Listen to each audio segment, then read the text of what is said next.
Salut à toute la communauté d'Acadia Cybersec et bienvenue dans cette vidéo sur la cybersécurité et la géostratégie. Dans cette vidéo, nous allons voir comment appliquer en pratique la réplication des bases de données PostGrid. Dans ce scénario, nous aurons des réseaux différents, distants, et il sera question pour nous de répliquer des données, des bases de données qui sont dans un réseau A vers un réseau B en passant justement par un pare-feu. Et nous, avant de continuer ici, nous vous recommandons pour ceux qui ne sont pas encore abonnés de s'abonner à notre chaîne YouTube. Et nous remercions également aussi tous ceux qui se sont abonnés parce que nous avons déjà dépassé le cap de plus de 2000 abonnés à la chaîne. Et Acadia Cybersec vous réserve encore beaucoup de belles choses en ce qui concerne la cybersécurité et les programmes géostratégiques en cybersécurité. Dans cette architecture que nous avons illustrée tout à l'heure, nous pouvons voir que nous avons des bases de données situées à distance et qui passent par un pare-feu PF5. Et nous aurons ici la possibilité de pouvoir accéder à ces différentes bases de données à distance et de les administrer. Donc, c'est à partir de Kali Purple que nous allons configurer la réplication à distance. De ce fait, nous allons nous connecter directement à Kali Purple ici et nous allons nous connecter aussi à nos bases de données. On va d'abord se connecter à la base de données master et ensuite la base de données backup. Là, on va simplement se connecter ici au master. Et ici, on va se connecter au backup.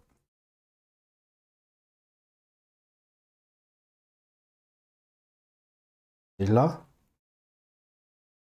nous pouvons vérifier directement les adresses IP. Ici, nous pouvons aussi vérifier l'adresse IP du master. On peut voir qu'ils ont des adresses IP différentes, donc n'appartiennent pas au même réseau. Ce que nous allons faire d'abord, dans un premier temps, s'applique automatiquement dans les deux systèmes de base de données, du moins dans les deux serveurs. Nous allons accéder au fichier de configuration PostGrid, ici, la version 16. Et là, si nous listons, nous pouvons voir les fichiers de configuration. Donc, lorsque nous travaillons lorsque nous autorisons n'importe quelle adresse IP du même réseau à se connecter, il faut impérativement activer, autoriser ici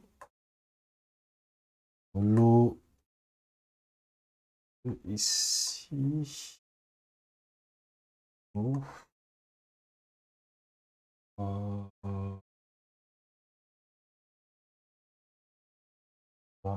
peut étirer là.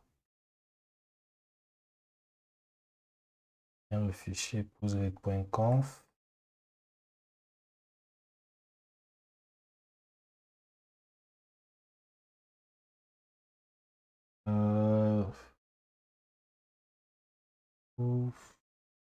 Voilà. Ici, ce que nous allons faire là, c'est simplement autoriser n'importe quelle adresse IP. Donc ici, nous allons là venir et autoriser l'étoile. Voilà. Ici, nous allons mettre l'étoile. Et après, nous allons simplement...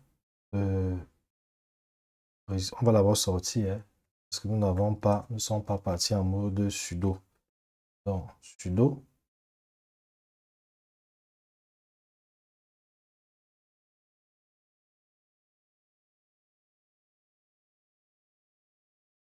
Donc, nous allons venir au répertoire, à la ligne, justement, qui nous permet de se connecter. Voilà, ici. Voilà. Donc, au lieu de mettre localhost, on va mettre étoile. Voilà. Après avoir mis étoile, on laisse le port par défaut. Le nombre de connexions par défaut, c'est 100. On enregistre. Voilà. Et c'est la même chose que nous allons faire aussi au niveau de notre système backup ici. Nous allons nous connecter. On va d'abord aller directement dans le dossier /etc postgrid. Ensuite, /main. Et on va taper sudo nano postgrid.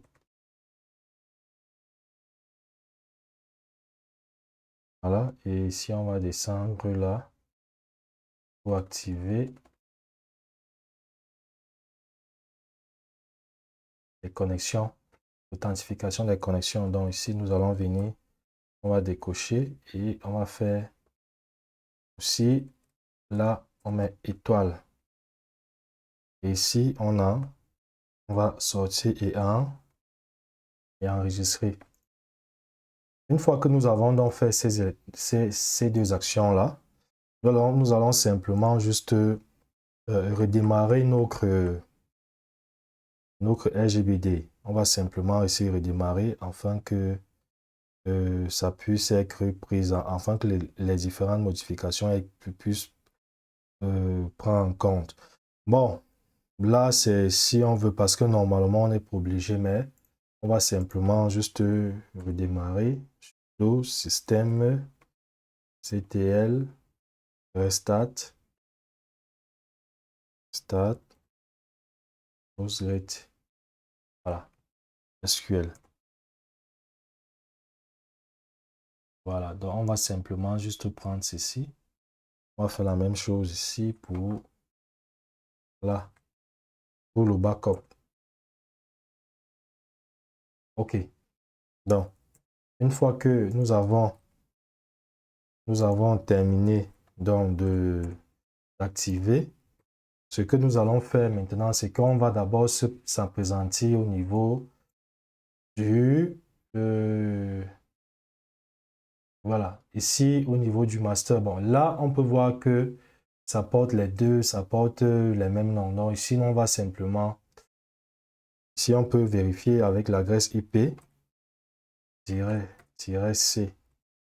Hein? On peut voir l'adresse IP, on peut voir l'adresse IP du master ici, tel qu'on le voit ici dans l'architecture là. Ce qu'on va faire simplement, c'est de pouvoir modifier son nom, tapant sudo système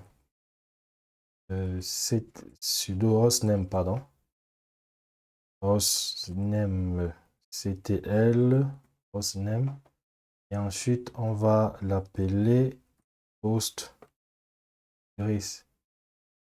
SQL 16 underscore tiret master. OK, bon, ici on peut mettre -30 de le nom. Et là, on va exécuter, que ça puisse prendre en compte. Donc, je crois que là, c'est bon. Donc, ici, on peut voir qu'on a dans le master, ici, on a le backup. Et là, si on revient au niveau des adresses IP, par exemple, IP-C, on peut voir l'adresse IP du backup. Et ici, on peut voir l'adresse IP du slave. Et donc, là, ce qui se passe ici, c'est que nous allons passer donc à la configuration des... Nous allons passer à la configuration de la réplication. Donc, on va se connecter d'abord en tant qu'utilisateur, en tant que super utilisateur à Postgrid. Donc, Postgrid, voilà. Une fois que nous sommes connectés, ce qu'on va faire simplement, c'est qu'on va passer au mode PSQL. Mode PSQL, donc PSQL. Voilà. Et ici, nous allons donc créer l'utilisateur qui aura les privilèges de réplication. Parce que c'est très important. Parce que si nous affichons, par exemple, les utilisateurs pour ici, pour l'utilisateur, on peut voir que nous n'avons qu'un seul utilisateur qui est super utilisateur ici. Et là, ce que nous allons faire simplement ici, c'est qu'on va créer un autre utilisateur qui aura plutôt les privilèges de réplication. Donc, on va pas utiliser l'utilisateur par défaut, super utilisateur par défaut Postgres. Ce n'est pas bon pour la politique sécurité. Donc, ce que nous allons faire ici simplement, c'est quoi? C'est que nous allons créer un utilisateur là avec les privilèges de réplication. Ici, nous allons venir saisir cette commande et on va créer un peu de... On va expliquer simplement. En fait, nous créons un utilisateur qui s'appelle User Replique Arcadia Cyber, c'est qui aura les privilèges de réplication et qui aura maximum 2 connexions simultanées. Et le mot de passe sera encrypté. Voilà, le mot de passe, il sera haché. Donc, là, on peut voir que l'utilisateur a été créé. Donc, du coup, si on affiche encore, on peut voir ici que nous avons l'utilisateur qui a été créé, le nombre de connexions maximum et le privilège de réplication. Maintenant que c'est fait, il nous reste, nous allons continuer ici à faire dans la configuration. Nous allons donc autoriser dans l'utilisateur là à se connecter ou bien à faire à répliquer les informations directement au LGBT de backup ici. Donc pour ce faire, nous allons sortir d'abord. On va sortir ici. Bon, sortir là. Bon, et là, ce qu'on va faire simplement, c'est d'accéder au répertoire toujours de tout à l'heure, etc. Postgres. Voilà. Ensuite, nous listons ici. Nous allons donc éditer le fichier nano. Nano, et c'est ce fichier que nous allons éditer simplement, où on va autoriser l'utilisateur que nous venons de créer à faire une réplication au niveau du backup.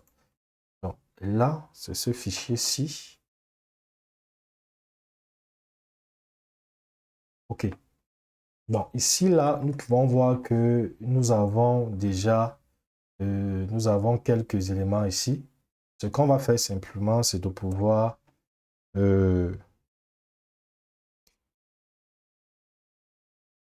venir et d'ajouter l'utilisateur que nous avons fait créer ici. Donc, OK. Ici, on peut voir là, si je viens ici, voilà, je vais juste parce que, voilà. OK.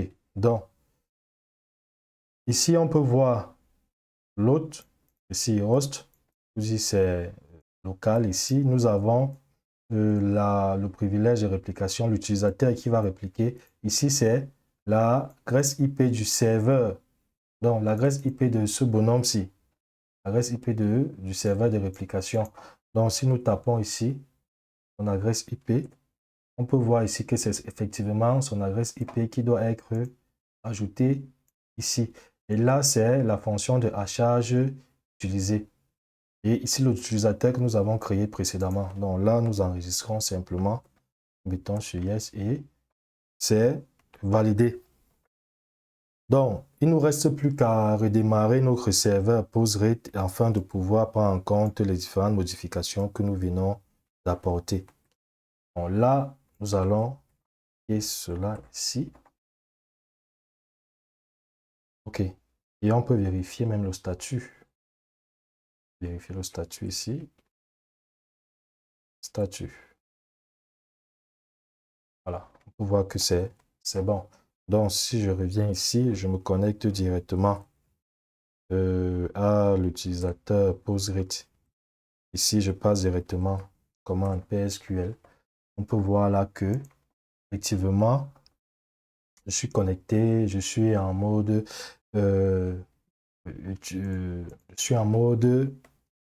commande SQL.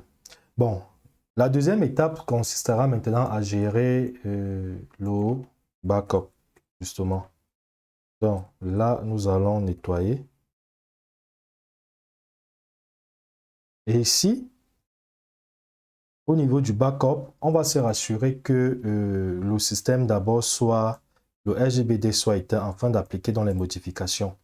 Donc ce que nous allons faire ici simplement, c'est de pouvoir se rassurer que le service soit éteint. Donc on va éteindre d'abord le service avant de commencer les réplications. Donc on va donc arrêter le service PostGrid. Voilà. Et là, si on essaie encore d'afficher le statut, on peut voir qu'il est éteint. Donc, ceci dit, nous allons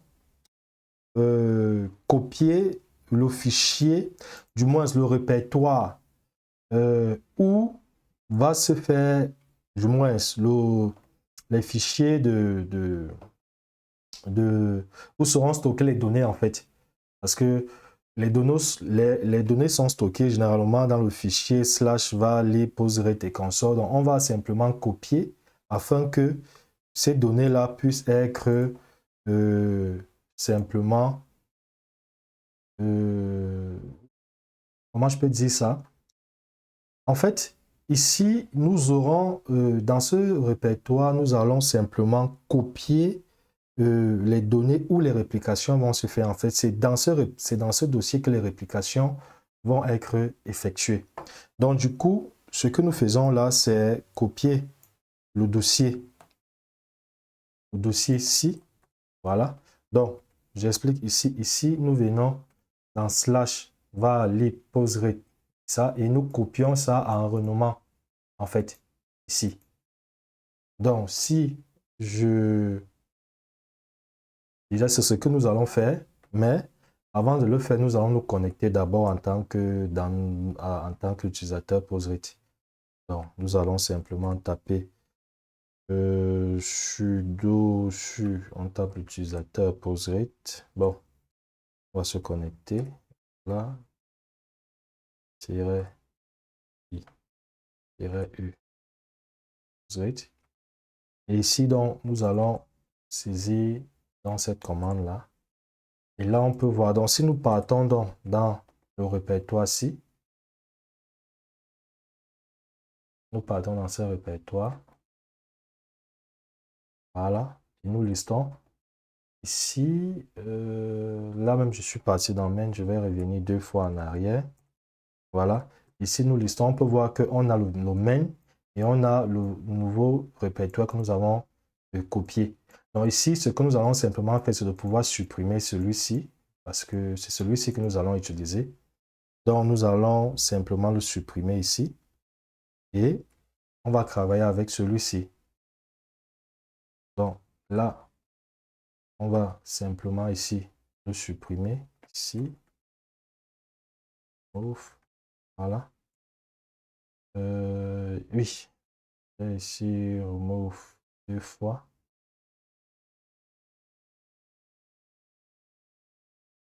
Remove et le supprimer totalement. Voilà. Donc, si on liste encore là, on peut voir que nous n'avons que celui-ci. Voilà. Donc, maintenant, ce qu'on va faire ici, c'est de pouvoir donner, de pouvoir autoriser l'adresse IP du master et l'utilisateur du master à faire la réplication dans ce répertoire en fait. Dans ce répertoire. Donc, ce qu'on va faire ici, simplement, c'est que si on revient là, par exemple, on va, parce que là, je vais d'abord, premièrement, copier commande et je vais ici agrandir pour qu'on puisse, bien regarder. Voilà, je vais réduire un peu. Voilà. Ici, il est question de quoi en fait? Donc, on exécute cette commande-ci. Et ici, ce que nous devons savoir là, c'est quoi? C'est que ici, c'est l'adresse IP du serveur backup en fait. C'est l'adresse IP du serveur backup qui sera mis ici. Donc, si je viens ici, par exemple, je veux sort, voilà, je fais IP -c add, je récupère l'adresse IP du backup ci. Voilà. Et c'est cette adresse IP que je vais mettre ici, simplement. L'adresse IP. Donc, et là, qu'est-ce qui se passe en fait? S'il faut expliquer, ici, simplement, c'est pour synchroniser voilà, la réplication qui va venir du master vers le répertoire que nous avons ici identifié. Donc, il y aura ce répertoire qui sera pris en compte. Et ici, on définit dans l'utilisateur que nous avons créé précédemment. Et là, les privilèges de replay, du moins les actions de réplication ici. Donc, nous validons sur ancré. Et ici, on nous demande dans le mot de passe de cet utilisateur. Dans le mot de passe que nous avons créé précédemment lors de la création de l'utilisateur ici, en fait. Donc, si vous vous rappelez, nous avons utilisé ici l'utilisateur pour pouvoir créer le mot de passe, si vous vous rappelez. Or, le mot de passe ici, c'était, si je vais afficher là pour que nous puissions voir, le mot de passe ici, c'était celui-ci. Donc, c'est le mot de passe que vous avez créé lorsque vous étiez en train de créer l'utilisateur. Donc, si je mets ici, le mot de passe ici, ce mot de passe, justement, il sera utilisé ce mot de passe-ci. Donc, sur le mot de passe, nous avons créé, nous avons utilisé lors de la création utilisateur. Donc, si je viens là, je mets. Et là, on peut voir qu'il vérifie dans les. Il synchronise dans la connexion. On peut voir que la base du backup a été réalisée avec succès. Donc, maintenant, ici, ce que nous allons donc faire, une fois ceci est réalisé, nous allons vérifier les paramètres de connexion pour voir si ça a été ajouté avec succès. Paramètres de connexion ici. Donc, et pour ce faire, c'est cette commande que je vais saisir là. Voilà, ici. Là, je ne sais pas pourquoi ça affiche comme ça. Ah, ok, non, là, ici, on peut voir bien le backup. On peut voir ici le fichier postgreauto.conf qui permet donc de faire dans la réplication. Ici, nous avons aussi cet élément-ci. Donc, voici les éléments que nous devons avoir lors des tests. Donc, maintenant que nous avons fait cela, ce que nous allons maintenant faire, c'est qu'on va aller au niveau du master. Au niveau du master ici. Voilà. On va venir ici au niveau du master. OK. On va se connecter directement ici. Et là, on va saisir la commande pour afficher les paramètres sur les réplications en fait.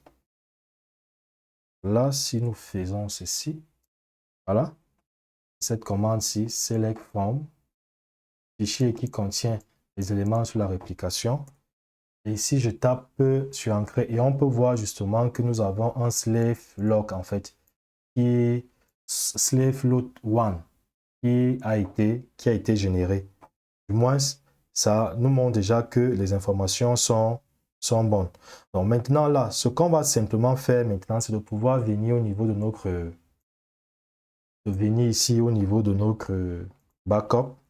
Donc, si je sors là, c'est de pouvoir activer maintenant notre sudo système ctl start postgrid. Voilà. Ici, si nous vérifions dans statut,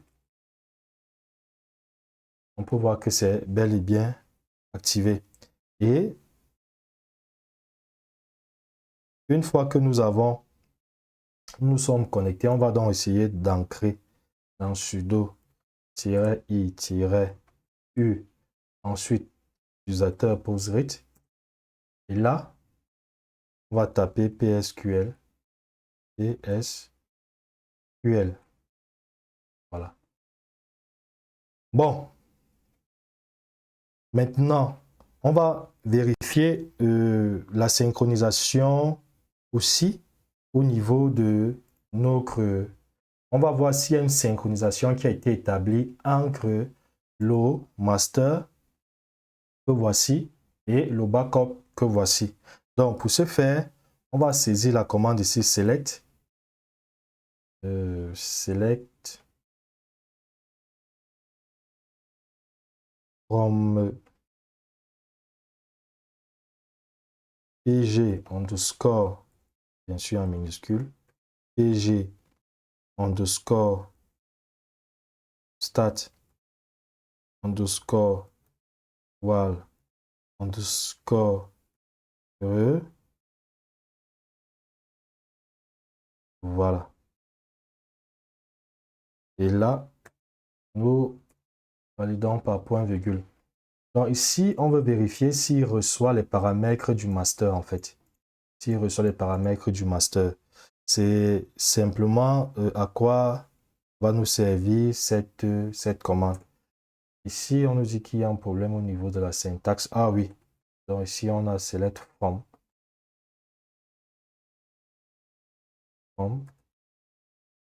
Voilà. Ici, si on regarde, maintenant, on peut voir que nous avons certaines informations. Ici, on peut voir que nous avons l'adresse IP du master, qui est l'adresse IP ici, l'adresse IP du master. Parce que si on vérifie bien, on peut voir que nous sortons ici et que nous tapons IP-CAT, on peut voir bien l'adresse IP du master. C'est ça ici qui s'affiche. Là, on peut voir voilà, l'adresse IP, l'utilisateur, le password qui est bien sûr haché. Donc, c'est simplement ça que nous devons vérifier. Maintenant, ce qu'on va faire ici, c'est qu'on va se connecter ici, là. Bon, ce qu'on va faire ici, c'est quoi? C'est que nous allons nettoyer le terminal aussi. Nous allons nettoyer le terminal. Ici, on va afficher les bases de données. C'est-à-dire que pour afficher les bases de données, c'est très simple. C'est L ici. Ici, on peut voir que nous avons les bases de données PostgreSQL, tout ça, tous ces éléments-là, template 0 qui sont des modèles.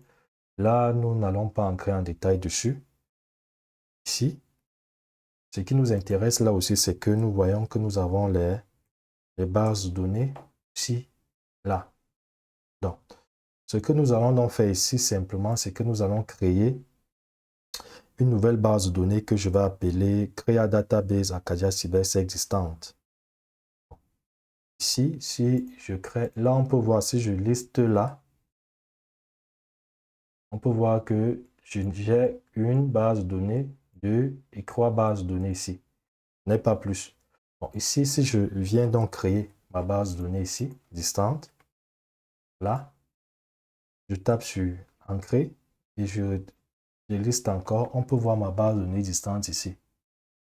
Et si je viens aussi ici, on peut voir que ça a été automatiquement répliqué ici.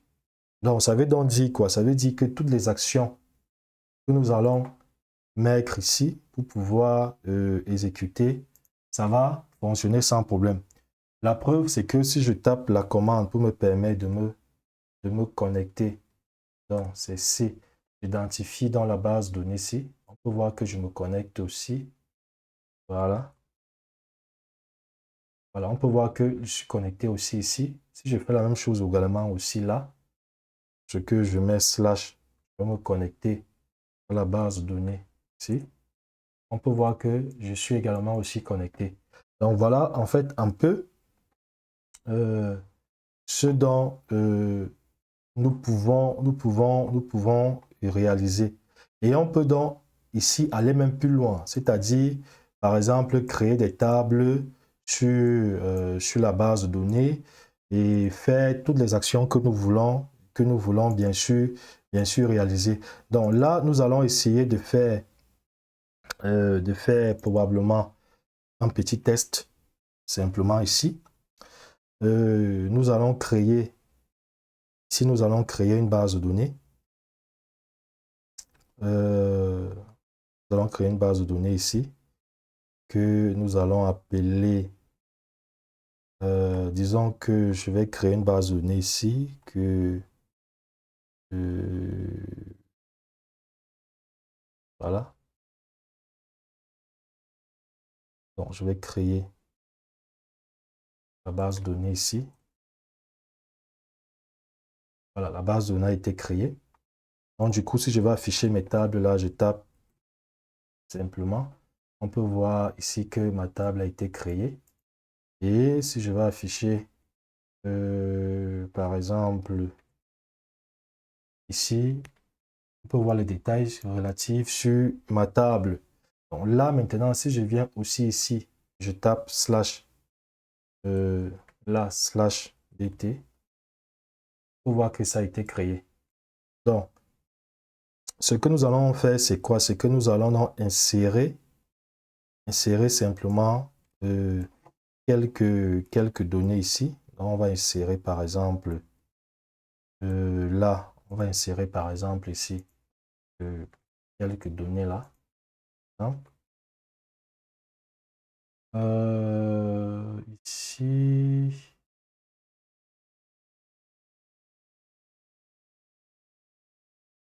on va vérifier les paramètres. Voilà, non, on n'a pas S. Donc, je vais venir ici simplement, je vais venir modifier non qui n'a pas S. Voilà, on peut voir que les données ont été enregistrées avec succès. Donc, je vais ajouter également aussi d'autres données là. Si je vais ajouter ici d'autres données ici et je vais monter pour venir enlever le paramètre S qui est dans non. Vraiment pour montrer à quel point c'est très efficace là. Voilà. OK. OK. On peut voir trois éléments qui ont été injectés. Donc maintenant, essayons d'afficher tous les champs de la table, pardon, de la forme table candidata. Voilà. On peut voir ici que nous avons nos informations là, ici. Donc, si nous venons ici, on vient aussi copier. On vient aussi là, on affiche les mêmes informations. On peut voir que ça a été automatiquement répliqué. Voilà. En fait, et le tout, ceci avec et ceci à distance. Distance avec des adresses IP différents là, telles que nous pouvons voir aussi ici, avec des adresses IP différents. Donc, nous sommes arrivés au bout de cette vidéo. Et avant de, justement, et on peut aussi même accéder depuis l'extérieur aux bases de données. Et voilà, donc nous sommes arrivés vraiment au bout de cette vidéo. Et nous avons réussi à démontrer en fait, un peu qu'on peut quitter ici et une réplication de là. Bon, bien sûr, dans nos programmes, on va encore aller un peu plus loin. Mais nous espérons que cette vidéo-ci vous a été très bénéfique et que vous allez reproduire ça, n'est-ce pas, jusqu'à la fin. Et nous vous disons merci et à la prochaine vidéo sur Arcadia Cybersec.